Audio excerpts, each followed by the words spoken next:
In this video, we're going to turn this toy room into a game room.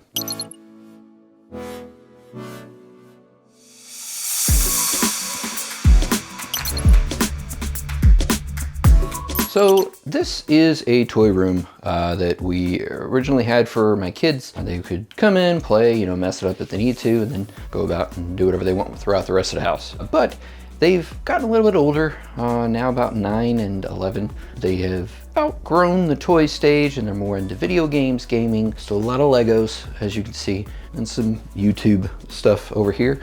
So we kind of want to make this room a little bit more purpose-built for my kids. And I thought, what better way than to incorporate a whole bunch of tech. So the plan is a whole bunch of LEDs. There were a lot of LEDs, a lot of stuff. We've had a few companies that we've reached out to work with us to do this build, and I do want to go over that. Behind the camera here, we do have a little bit of an area where we can have a TV, some gaming systems and things, and then the rest of the room will kind of be like a little desk to work on school, building Lego sets possibly. And then we got a little Lego table back here. Shelves up on the walls, all that stuff will stay there, but we're going to add a whole little more as well as work on that corner. One of the companies that we do have working with us is ColoLight, and they did send us their triangle kit here, and we will be installing that on the wall behind me. I've got a pretty cool idea of a shape that we can do with these that'll be really cool, but they are light up panels, and look in the future for a video coming very soon where we will be putting these up and going over the kit itself, explain a little bit more about how it works. In addition to that, they did also send us one of their mixed acid plates here, and the way that works is there's a controller stand that goes on top. That's a really cool way to kind of like accent the controller. So you have a little stand for it that can go on, and then it kind of just lights up the controller. So adds a little bit of light to it. Kind of looking forward to that. That'll be a really cool feature. Next up, we did team up with Herdio to do some speakers. Now these speakers can be wall mounted. In our case, we're going to ceiling mount them, so they'll be into the ceiling. There's an attic above here, so running wires is going to be a breeze. The idea will be to kind of centrally locate them around the TV area, and that way we do have some really good speakers, but they won't have to take up any space. This is a relatively small room, so space is a factor here to try to get everything in here without it feeling cluttered. We also have teamed up with Lumary once again, and this time with their Pro recessed light kits, and these have a RGB ring around them as well as the actual downward facing light. And we went to 6-inch lights on this one. Once again, all of this stuff is smart phone activated, so like Alexa, things like that. We have an Alexa unit right here, so we can use that to control things. So they can come in and just say, turn on game mode or something. We can make it do a whole bunch of lights, and it'll be pretty cool. That is Alexa activated. This is as well. The speakers are not, but it's a pretty cool system. So when we get to that part in this series of videos, you'll be able to see how that installation goes. Beyond that, we are also going to be using our new line of home lighting. Now for this room, I didn't need it to be the brightest of the bright. So we went with our UCS 1903s. These are cheaper. They do draw us less amperage, and they're still quite bright. Comparatively speaking, they do seem to be about on par with the Govee M1s or the Philips Hue RGB strips. By no means is it a step down. It still will be quite bright, still quite good, but not quite on the 2903 level. Look for some videos in the near future where I will be going over them in more detail, comparing them to alternates on the market, so you can kind of get a feel for if they are the right fit for you. Now for those strips, so I'm not going to do bare strips, we are doing rails. So the rails that I have here are actually corner rails. The idea will be that I can easily put these along the top, and they have diffusers on them, and that way they're nice and hidden. You probably won't even really notice them when you first come in the room, but if you want to turn them on, you just tell her to turn it on, and they'll turn it on, and it'll flow across the corners of the room up in the top. So that will be pretty cool aspect to it. Still a few more things that we're waiting on to finalize everything. To get a new curtain. It's a blackout curtain, so that way we can make the room nice and dark if they want to for gaming or things like that. And also sun won't be a factor if it hits the side of the house, tries to shine through. Won't be an issue there. We also have an entertainment center we already put together. This one's a wall-mounted one. Once again, space is a concern, so that's why a lot of things are wall-mounted. The shelving system, kind of cheap on that one. I mean, I kind of knew the direction I wanted to go, but I didn't want to spend thousands of dollars on a shelving system, so I went with one just basic shelves with the L brackets, and quite honestly, it just works. I mean, you know, floating shelves would have been cool, but I did that, I think, last year at some point. I added a little bit more on here recently this year. It just keeps the Legos off the floor, but allows them to display them in a good way. I think it works well for the room. You know, we still have this area open here, and we also have, you know, little Lego tubs there. He's in the middle of an Eiffel Tower build. That's gonna be a fun one to find a place for it. And you know, still a lot of Legos and a lot of non-Lego things in here as well. So we got kind of like multifaceted, but I think it's gonna be a pretty cool project. So definitely make sure you subscribe to the channel so you don't miss any of this coming up. But we are gonna go ahead and start focusing on that side of the room now. So you can see this is the entertainment center I was talking about. It's not super huge, but you know, for what we're doing, just a couple gaming systems and stuff, it's not too bad. We do have a wall-mounted TV, and I've already actually ran the wires into the closet and have an outlet up in the closet as well, so I can get all the wires and hopefully tuck everything pretty nice, so it won't be too bad. Then we do have a little bookshelf here, which is where we'll put most of the video games lined up along there. You know, it's still kind of figuring some of this out as I go, because you know, I want to try to utilize the space as good as possible, and that will go up on the wall probably around somewhere like that. And we'll light that up with LEDs and things like that. That'll be a good place for like the Switch. The Xbox probably will be a little bit big for that, so we'll find a better place for that, maybe on top of here or possibly up here. I did also have some plans because they have quite a few Skylanders and the Nintendo characters that I'll probably create some kind of a shelf, or like a really thin shelf that they can stack them on there. First things first, gonna go ahead and get this mounted on the wall, figure out some measurements, figure out where we're gonna put it, and we get it up, and we'll come right back. So we got the first step done. Did get it mounted up there and the LED strip installed. I'm just temporarily running this wire. The plan is I'm gonna get some more of this wire tuck here and just kind of route it around the corner.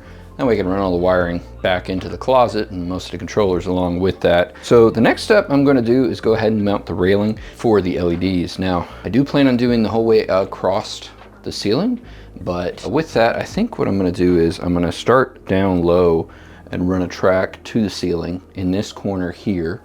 And then from there, I'm going to route out in both directions and meet in the far corner. This way I can do power injection here just to make sure, because the whole room's gonna be a little more than 5 meters. So I do wanna try to make sure that I have enough. I think it's gonna be around 10 meters at the top. So then we can do all my power injection, everything right here. I don't have to run random wires all over the place, but I'm gonna go ahead and get that going now. But once again, I am using these corner rails, and I have a little mounting system that's pretty cool that comes with them. And basically we'll just screw in, and then these will snap into place. So it will hold them very efficiently into the corners, and then all I have to do is just line it with LEDs and then put in my diffuser covers. Now in the corners, I do plan on coming back later and doing some kind of a 3D printed block or something like that for just to put in the corner and cover, and it'll kind of be a joint for each of them, being that it is into a corner, so it's not going to fit perfectly. But I'm going to go ahead and start on that now, and then we'll come right back. All right, so I got all that installed. It did take a little bit of time, but it wasn't too bad. Just a couple screws for every rail, and then get the LEDs in, the diffusers. I did have to extend the LEDs just a little bit. This room is more like 6.5 to 7 meters from that corner to the opposite corner. So the way that I have them run right now is they start with the controller down here. They go up this strip where they split off and go to each corner, and then back to the far corners. And once again, I'm using the 1903 in this particular project. I didn't need something extremely bright, and this also made it so that I didn't have to power inject. If you were using like a 2903, you'd almost definitely have to power inject, plus you need a bigger inverter. I've only got like a 13 amp, 12.5 amp inverter running the strips here.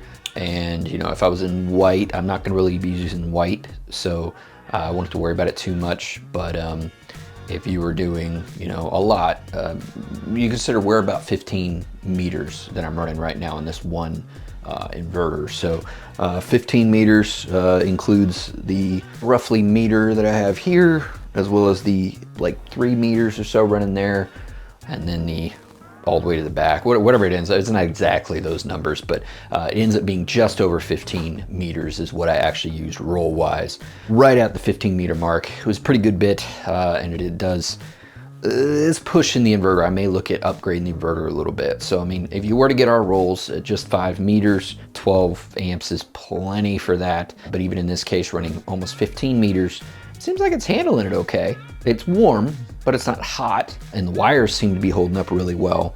But once again, on the 2903, it might be a little bit overkill for this power setup and things. You probably have to run some extra power injection and stuff. And we will be using the 2903 on another project actually down in the shop. So look forward to that. I've actually got plans of using 5 meter rolls. So 25 meters of the 2903 is what I'm planning on. So that will be a much bigger power inverter and injections, and there's gonna be some other things involved there, but it's also gonna be brighter. So that's kind of cool. But we'll go ahead and turn this on. Now I've already programmed in a command code for the Alexa. So I'll go ahead and do that now. Alexa, game room activate. Okay. So game room activate. Turns the lights on. Now, currently I just got it a random mode. I'll probably play later with different color combinations or different modes and stuff within the app. The app is pretty cool. That will be in the future. That's, I think, gonna be the controller that we use. It's like a Tuya controller, something like that. It's an app that's very similar to like Lumary and some of the other XMKazi. Very similar layout to that. And so it's a very familiar app, at least to me, as well as I think a lot of other home automation users out there. It'll be very familiar too. So when we create the home kits, the complete home kits, which will include the power brick, as well as the controller and, you know, everything you need to get it up and running, those will be the controllers that we're looking at right now. So that's what I am using here. And, you know, as you can see, it does, you know, cover the entire room here. Once again, it does run in through here. I've got a splitter that comes off of the controller and runs up to run this, as well as all the strips going around the room. And in general, I'm pretty happy. Like, I can turn off the main light here, and that'll give you an idea. So that's the main light off. And once again, we did team up with Lumary to bring in 4 recessed lights that also have RGB rings on them, so that'll be really cool. And the cool thing is with Alexa, I can actually tap that in, so I'll be able to get those ring lights to activate along with that command to activate the strips, as well as the ColoLight triangles. When we finish that part of the project, I'll be able to tie that in as well. So the plan is to just kind of like tie in the whole room, RGB everywhere, all over the place, and then just a simple command to turn it on. And case in point, I'll turn it off right now. Alexa, game room shut down. Okay. And there it is. Now you can see it is fairly dark in here. Alexa, game room activate. Alexa, okay. Oh, okay. There it is. And it just connected right up. Turn them on, and you know, you can play with the codes and stuff. You know, that's the cool thing about the Alexas and like the home smart animation and stuff. You can change that whatever you want it to be. I just literally typed in I wanted game room activate, and it activated up. And then I chose what devices I wanted to turn on, and I can even choose what modes I wanted to turn on. So I could have different like moods or whatnot, like if game room study mode or something like that, where I can make the lights a different color, or, you know, whatever the case be. So, you know, pretty cool. The app's pretty cool. The strips install wasn't bad. I mean, it did take a little bit of time, but I had to drill quite a few screws and put the rails and then the diffusers on there, and 15 meters worth. And I think total it took like 2 hours, so it wasn't too bad. But I think that'll be it. Wrap up this part of this series. Once again, this is gonna be a series.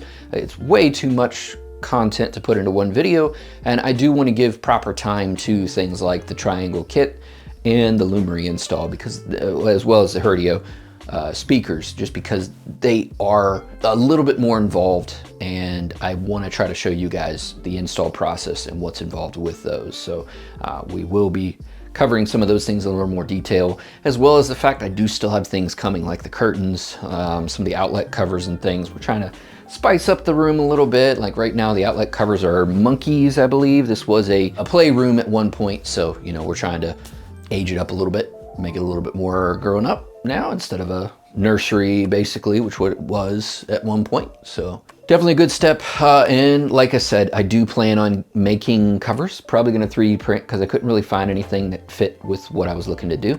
Probably going to 3D print some little corner blocks that will help to hide the corners. And then, I mean, I think it looks really good. As far as these strips go, definitely check out the website. These are UCS 1903s. They're sold in 5-meter rolls and an IP65. So they have a nice coating over top, as well as adhesive lined on the back. So install was a breeze, very easy. You can extend them. Just keep in mind, depending how much more you go from 5 meters, especially if you're going to be using white mode or things like that, you will need to consider possibly power injecting at both ends. This is an example where I didn't, and it's working quite well, and it's not really getting too hot. So I have thought I may go back and do a power injection from the controller to the top there. I've got a little pigtail hanging out just as a little precaution, but at this point, I don't even know that I need it. It seems like it's holding up well. Thanks for watching. Make sure you subscribe so you don't miss the rest of this series, as well as other videos where we cover a lot of things like home lighting. I'm trying to get into home lighting a lot more and kind of enjoying it. Lighting up cars is great, but homes are a lot bigger, nicer projects, a lot more that you can do. So I'm gonna try to get into that a lot more. So if that's something you enjoy, something you want to see, definitely make sure you subscribe to the channel. Thanks, guys.